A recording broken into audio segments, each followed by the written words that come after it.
Coaches, I've been getting a lot of questions about outfield footwork, and that the only way to teach outfield footwork is a crow hop. And that's just not the case. The footwork is based on the situation. It's based off of the ball that's being received, whether it's a fly ball or a ground ball, do or die. It has to do everything with the athlete's comfortable movements and potentially their inefficiencies or restrictions in hip mobility or spine mobility or lateral movement. Like, all those things play a role in what type of footwork and technique the athlete is going to do.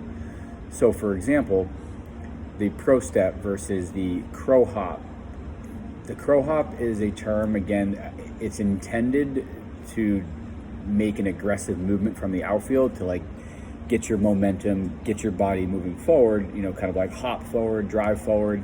But I think the hop got misinterpreted and athletes were going very vertical and not going forward, like towards their target. So they were losing a lot of velocity, but it was also hard for them to control their body. If they're going up, they have to then land and then go forward. It's very complex. Your throwing itself is complex anyway. So now we have to, we're trying to go as high as we can in the sky off the ground to go forward. So it doesn't really make sense.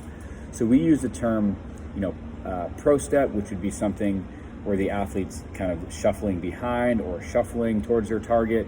We also have the power stride or power step, which is kind of like a crow hop, but instead of going up, they're going, the athlete's moving more forward and better direction towards their target. So those are the two styles of footwork that we use.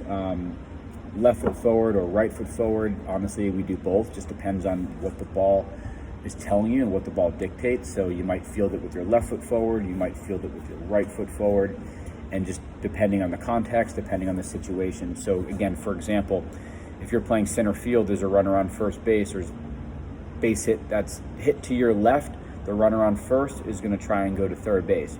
You can basically cut that ball off, perform a right-left if you're a righty, right-left, step behind, and make a throw. So that would be a pro step versus like getting all the way behind the ball, trying to do a crow hop towards your target. So it allows you to, I guess, cheat a little bit in the outfield, gain better angles, get better direction, stay closer to the ground so that your stride can, your